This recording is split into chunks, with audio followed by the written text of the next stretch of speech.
लोकसभेसाठी प्रणिती शिंदेंना भगीरथ भालकेंचा पाठिंबा। सोलापूर लोकसभा मतदारसंघात काँग्रेसचे उमेदवार आमदार प्रणिती शिंदे यांना पंढरपूर मंगळवेढा मतदारसंघाचे नेते भगीरथ भालके यांनी आपल्या गटाचा पाठिंबा दर्शवला आहे। काल रात्री भगीरथ भालके यांनी सुशील कुमार शिंदे आणि प्रणिती शिंदे यांची भेट घेतली।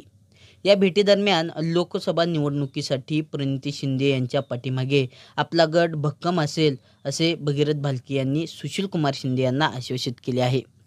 त्यामुळे पंढरपूर तालुक्यातून प्रणिती शिंदे यांचे बळ वाढले आहे।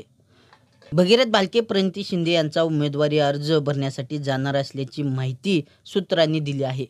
पंढरपूर मंगळवेढा विधानसभा मतदारसंघातून प्रणिती शिंदे यांना अभिजित पाटील आणि भगीरथ भालके यांच्या माध्यमातून मताधिक्य मिळण्याची शक्यता आहे। गोविंद शिल्प घेऊन येत आहे 79 ट्विन बंगलोचा भव्य दिव्य पंढरपुरातील एकमेव प्रकल्प। आमच्या प्रकल्पाची वैशिष्ट्ये मनाला शांती देणारं महादेवाचं मंदिर, मुख्य रस्ता सुमारे 30 फुटांचा, अंतर्गत रस्ता सुमारे 20 फुटांचा, ग्रामपंचायत योजनेचा प्रत्येक बंगलोजला स्वतंत्र नळ, सांडपाण्याची सुरक्षित विल्हेवाट, सर्व टाइल्स ग्लॉसी आणि नामांकित कंपनीच्या, सर्व स्टेअर, खिडक्या, चौकटी सुपर ब्लॅक ग्रेनाइट, दोन्ही अटॅच बाथरूम पूर्णपणे टाइल्स, पंतप्रधान हर घर नल योजना पूर्णत्वाकडे, bathroom, basin, kitchen CP fittings हे जगवार कंपनीचे, स्टील वर्क पूर्णपणे जुंदाल कंपनीचे, 1000 लिटर पाण्याची टाकी, 150 लिटर सोलर वॉटर हीटर सोबत वॉटर प्युरिफायर, प्रत्येक बंगलोजला स्वतंत्र पार्किंग, दर्शनीय भाग पूर्णपणे डॅटो टाइल्स, टाटा प्रवेश कंपनीचे आकर्षक भक्कम दरवाजा, फुटी उंचीचे सुरक्षित कंपाऊंड। मग विचार काय करताय? गोविंद शिल्प, पत्ता गट नंबर 95, हॉटेल अंगण शेजारी, टाकळी रोड, पंढरपूर।